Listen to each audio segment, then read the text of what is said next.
Welcome to the channel Team Trash. This is, I guess, Talking Trash. This is going to be our first ever best worst prediction. You made it. That's how you know you're disappointments. official, is when you made it to the best of worst of year-end list. Yep. So this is our year-end list. We want to preface this by saying we're recording it 3 weeks before the end of the year. And there's some movies on our list that we just haven't gotten to see yet that we want to. Stuff like The Founder, La La Land, Manchester by the Sea. So those could very well be like our top picks, or maybe even our worst picks. Yeah, there's also movies that came out throughout the year that I just didn't get to see and wanted to. This is by no means a comprehensive list of every film that came out in 2016. Yeah. So these are just movies that we liked a lot. or disliked a lot. So do you want to start with worst? Yeah, you know what? Let's go ahead and start with worst. We can go worst, honorable mention, and then best. Sure. Alright. So for me, worst is a toss-up between Mechanic Resurrection with Jason Statham and Independence Day Resurgence. I've talked a lot already about Independence Day Resurgence. It's just everything that's wrong with the film industry these days. Over-designed, overwritten, over-directed, over-produced. Just turn everything up to 15 until it turns into just like this senseless gobbledygook pudding. And like you leave out all of the heart and soul. It's like if you look up soulless cash grab sequel or like everything that's wrong with the movie industry today in the dictionary, it's just a big picture of Independence Day Resurgence. Like I can't say a single good thing about this movie. Yeah, and then Mechanic Resurrection is just lazy. Like the kind of stuff that like if I had rented for like $1 at Redbox or like back when Blockbuster was around, if I had gotten it for free, like I do my 3 rentals and I get the 4th one free, I'd still be pissed. I feel like you're picking movies that you knew Statham, going in. No, the first one was like trashy, but the good kind of trashy. This is just lazy. Like Statham's getting lazy. Alright. I expect better from you, Jason Statham.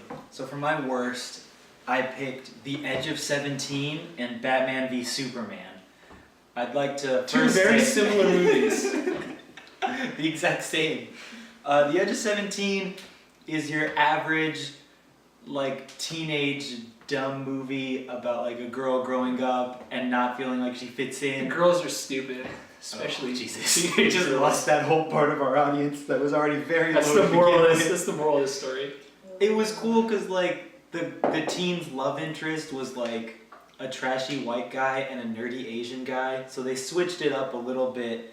But she's like not a believable like dork. Yeah, She's it's like Haley Steinfeld. it's the good-looking girl From Pitch Perfect too. that they didn't even bother like give glasses Or or frizz her braces or like anything. The best part of that movie was Woody Harrelson, but it was in all just like not good and like poorly done, I want to say. Like, I don't know, I don't want to like shit all over this movie, but it was bad. I haven't seen it, so It was the kind of movie where all of the problems could have been solved by like the girl sitting down and talking to her family with Woody Harrelson as the teacher and him just being like, look guys, just have a fucking conversation. Your problems aren't that bad. And then Batman v Superman, I was just really looking forward to because I thought Ben Affleck could like completely carry the entire DC cinematic universe on his big Ben Affleck shoulders. Yeah, I was wrong. I was very wrong. We were all wrong. That movie was trash. Let's just move right along to honorable mentions. Okay, so The Lobster would be on this list, but unfortunately I found out that came out technically in 2014. Otherwise that would be closer Really to the top. really far behind. I'm sorry, 2015. Oh. We're in 2016 now, right? When did it come out in 20? Came out sometime in 2015, so it's technically not allowed on this list. Other runners-up include Don't Breathe, Fede Alvarez's next picture after he did the Evil Dead remake. Just a really tightly executed, really well-crafted horror movie. Really strikes that balance between horror and comedy that I think he didn't quite get enough of when he was doing the Evil Dead remake. Second runner-up is probably going to be Green Room. Again, very similar to Don't Breathe. Doesn't try to reinvent the wheel, doesn't try to revolutionize the movie industry, doesn't try to be all things to everybody. Knows what it is, knows what it wants to be, and does that very, very well. It's a very tightly wound, very effective thriller. And it's, I believe, the last film of Anthony No. Yelchin's, right? No? Star Trek. Star Trek. Star Trek came out after, and he was on a show that's being released through Netflix. As of this recording, it comes out in 2 days. When this gets posted, it'll been out a couple weeks, but I think it's officially the last thing he's ever going to appear in, which is super unfortunate. But he does phenomenal in that. Patrick Stewart does phenomenal in that. It's about a bunch of scary neo-Nazis fighting a bunch of punk rockers. So that's good. Do you want to do your runner-up list before we both show our best? Sure. Mine, you're going to notice throughout this video that John and I describe movies in very different ways, and John and I probably have very different lists. But my honorable mentions consist of Keanu, because I liked that movie. It was funny, the cat was adorable, and Key and Peele are great. It's Star Trek, because visually that movie is gorgeous. It's so amazing to look at. The aliens have the same weakness at the end as the one from Mars Attacks from the 90s. I don't care. All right. That doesn't bother me. It just bothered me. That's all I can think of. It was visually just like great to look at, and it was just, I don't know, it was fun. Like you said, it didn't try and reinvent the wheel, but like it was good to watch. I'm glad I saw it. War Dogs, because I thought that movie was shit. I forgot to cross it out. Skipping over War Dogs because it's gonna come back later. Fantastic Beasts and Where to Find Them. That's going to come up on another of my list too, so stay tuned. I like Harry Potter a lot. This is a nice return to that. And I'm more like it because I'm excited about where it's going to go. Because we're going to get Wizard Hitler, like the Wizard World War II, which is super interesting and like a part of the universe where we've never seen before. And more delicious looking baked goods, hopefully. Yeah, it looked like weird, creepy animals. So let's get to the best of. So this is our best of the year list next. And we have some other stuff coming after that. But these are our favorite movies of the year. Our number one pick, best, favorite, most enjoyable, most important to us, whatever you want to call it. Mm-hmm. Number one of the year. And for me, that's the Daniel Radcliffe, Paul Dano, buddy road trip movie. What the fuck? Seriously? Seriously. Swiss Army Man. Why? So, it's a weird movie. Basically, Paul Dano's this guy who's about to kill himself. What the fuck is wrong with he you? encounters this. He encounters Daniel Radcliffe as a corpse. And so from there, it turns into this very, like, weird, like, road trip movie. And, like, it's just, I don't want to getting into it, but it's just know that it's the weirdest, like, movie you're going to see in a long time.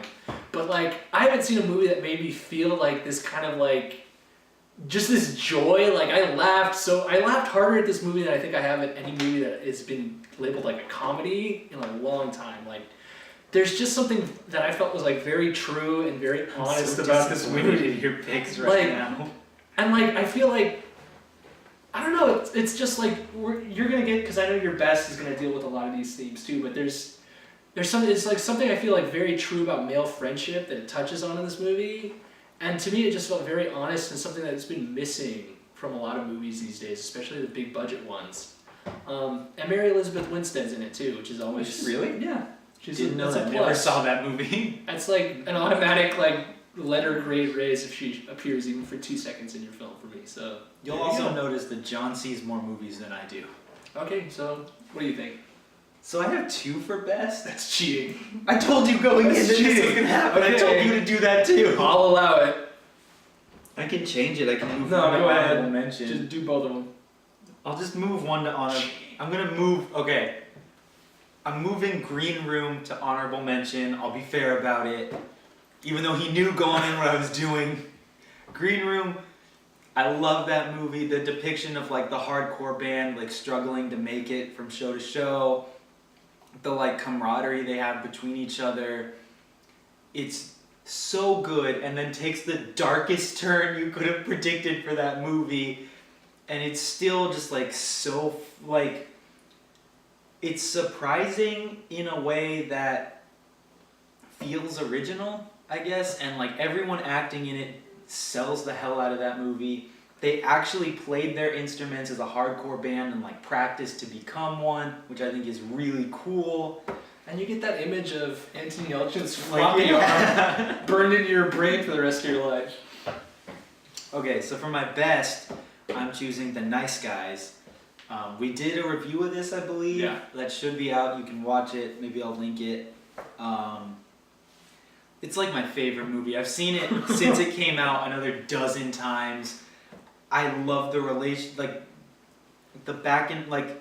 the relationship between Russell Crowe and Ryan Gosling, the way they work together. It feels so genuine and real. Shane Black's like dialogue and just banter throughout them. Like, he made a movie that's almost entirely about nothing when you think about it.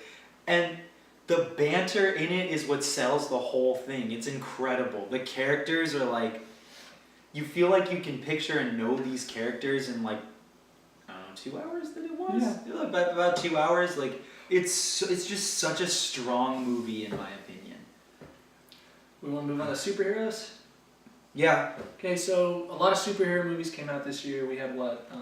Cap 3, Deadpool, X-Men Apocalypse, Batman, Superman, Suicide Squad, Yes. Doctor Strange. Doctor Strange. Is that it? Anything else? Anyway, even if we miss It one, doesn't matter. my number one pick is Civil War. Basically, it's the Avengers movie that we should have gotten with Age of Ultron. Stakes that feel personal, but at the same time far-reaching enough that you are like, who the hell cares if they fight?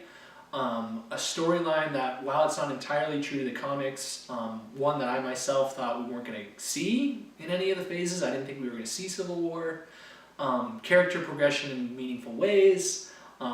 Great fight scenes, and it introduces actually a host of new elements in a way that doesn't feel like a cheap cash grab. I mean, they managed to introduce a couple of new characters, Black Panther and Spider-Man, without pulling them up in somebody's email like they did in Batman Superman. Yeah, that's so like bad. opposite ends of the spectrum for how you introduce characters, the right way and the wrong way. Just all around a great film. Yeah. For my best hero movie, I was gonna choose Civil War, but John chose it, and then he told me I couldn't choose the Spider-Man trailer because apparently that's cheating. It's a trailer. So I'm choosing the Spider-Man parts of Civil War because that, in my opinion, those are the only parts of the movie that I like to go back and rewatch, considering how many times I've seen it. And I love Tom Holland as Spider-Man. He fits the character perfectly for me, and that'll come back in our predictions for next year. But moving on, do you want to do disappointing or surprising? Let's do surprising. Alright. Let's do disappointing. I'm going to be honest, my picks for disappointing and surprising could all be interchanged, so... So you were surprised, and just not the good kind of surprise, but I the was bad su- kind where you're like, No, "Oh." in some cases I was like the good kind of surprised, and in some cases bad, but in the other hand, I was also disappointed by some of them, so, you know, it is what it is. Okay, so for surprising for me, I'm actually going to pick your number one pick, which was The Nice Guys. Going into it, I didn't think it was You're a going to be monster. that good. I went in like stealing myself I was like, okay, maybe I'll laugh like once or twice, and like I went in expecting like a fool's gold level of action comedy, which is like one of my least favorite genres. And instead what I got was basically, after like you could argue like a decade or two long hibernation, the modern buddy cop movie. And it was better than what I ever would have imagined it could be.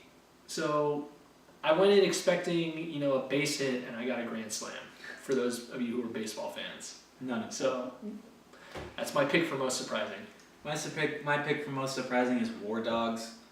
I saw the trailers, I thought this movie was just going to be like a dumb comedy, and while it was still that, it was also really fun. Like, Jonah Hill and Miles Teller actually worked together pretty well. I found the story, like, interesting enough to really hold my attention, and visually, like, I like movies that are like just visually like pleasing, I guess. I don't know how else to put that. Like, visually, this was just like a nice movie. Anyways, we're gonna move on to disappointing. Oh boy. So I was pretty damn disappointed by one of Mac's runner-up picks, Fantastic Beasts and Where to Find Them. Full disclosure, I'm not the We didn't biggest. share lists before this. So. I'm not the biggest fan of the Harry Potter universe. Because he's a monster. I'm not one of those people who I read the books growing up, but I'm not one of those people who grew up reading the books. Like, it's not some foundational part of my childhood. But even so, I'm familiar with the characters and the universe and whatever. And I feel like there was just that kind of magic that was in a lot of the old movies and a lot of the old books was missing from this. I feel like I don't want to go so far as to say that it was like a soulless cash grab franchise builder, but those thoughts were definitely nagging at me as I was watching it. I feel like the main character, Newt, had too many sidekicks. I feel like it was the adventures of Newt and his friends rather than Fantastic Beasts and Where to Find Them. I feel like giving him one or two sidekicks would work, and I feel like Colin Farrell should be the guy who goes on as Grindelwald, not Johnny Depp. Not a big fan of Johnny Depp.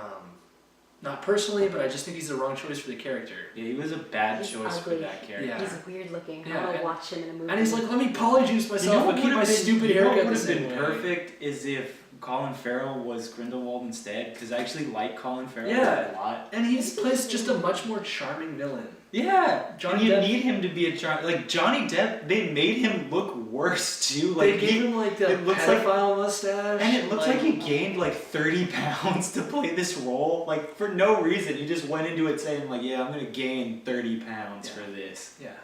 If they go in the direction you say where we see Wizard World War II, like I'd be stoked for that. Yeah. I'd like to see more Fantastic Beasts though, because we got like a couple of them and they all basically do the same thing. And that stupid thing You got with to like see the his like zoo basically. the Aloha Mora or whatever it is, or it's like the flying magic CGI parallax looking thing that Obscuria. Obscurial or whatever it is that what's his name turns into. Yeah. Strangleporn kid from After School. I want to say Ezra Eli Miller. Roth, but that's not right. Yeah, Ezra Miller basically turns into Parallax from Green Lantern, and it's just a mess. The climax is just a mess. Hi everyone. So what you just saw was part 1 of John and I's best, worst, basically movie of the year video. The second part is going to finish up our most disappointing. It is going to be our most anticipated for next year as well, along with a few other things that I can't remember exactly what we talked about. But this is me outroing the video. I wasn't going to split up the clips, but something I noticed is people don't want to see my videos when they're like 2 hours long. So I'm going to start breaking the longer videos up into chunks. So this is part 1. Part 2 is going to come out on New Year's Day, which is Sunday, January 1st. So that's going to come out. Next week, you're going to get a return of Journey to Superman. That video is going to be me and Milo talking about our fitness goals for the year, for the next 2 years, for the next 5 years. It's just our foreseeable fitness goals and some of the progress that we've made so far. And then, let's see, what else? You're going to get some more trailer trash coming.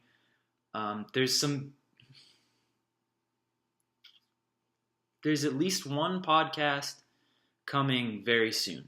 I just recorded the first episode today. If you're curious, today is December 29th. So that has been recorded. I just need to edit it. It's going to come out in January. I think you'll all like it a lot. But that won't be through me. That'll be actually through a website that I write for, and we'll link down below called the GWW. I might post it here as just another place to post it, but it's going to be through them. And then you're going to get another podcast, something that I've been working on for a while now, but I'm not comfortable talking about yet. Just because in case it doesn't happen, I don't want to talk about it and like play it up and then have it not be anything. But that podcast is going to come with some other video components that are going to be really cool. This next year is going to be really big. I'm going to push myself a lot to make more content. I'm really trying to hit 2 videos a week. It can be hard to motivate myself and to get them out on the same days every time, especially with work and school and just everything kind of getting in the way. So I'm sorry about that. I'm really trying. But I got a lot of positive response on social media when I asked people if they would want team trash pins. So I'm going to make those and just give them out to you. So if you want one and like you know me personally, ask me for one. I'll give it to you. Buttons are really cheap to make, so I'm just going to pay for it with my next paycheck and then just give them out at conventions and stuff to promote the YouTube channel. not much else to say. As always, like the video down below because it really helps it out. I think it helps with circulation or something. But I know that it helps when the video gets more likes. It gets way more views too. Go watch the last episode of Trailer Trash. That was really fun. John and I recorded a lightning round. We reviewed 5 trailers in the same video. People don't seem to like that very much. And that's pretty much it. Please subscribe if you haven't already. I know I say that every time, but I know a lot of you haven't subscribed yet. That Spider-Man video got a crap ton of views, and if every single one of those people subscribed, I would have a ton of subscribers. That would be so cool. But they didn't, and that's fine. That's okay. But if you like what I'm doing, please support down below. Just subscribe, leave a comment. Let me know what you think about our list so far. Let me know, actually, John and I were throwing around the idea of doing like another video like this, except it would be probably a mashup video of best comic book, best TV, maybe like best podcast or something of the year, and putting that up too, because we read a lot of comics, but I don't really watch TV, and I don't think John really listens to podcasts, but there are probably some things that we'd like to talk about for that. So if you want to see that, let us know, because look, we're more than happy to do it. And if someone just says like, hey, yeah, that would be fun to see, like, this was interesting, let me see it, it's like, yeah, sure, we'll do that. Like, if someone wants to watch it, we'll do it. We'll probably do it anyways, but I'm rambling. As always, thank you so much for watching. Tune in for the next one. Remember, January 1st, that video is going to come out. No matter what, I'm putting it up. So I'll talk to y'all then. Bye.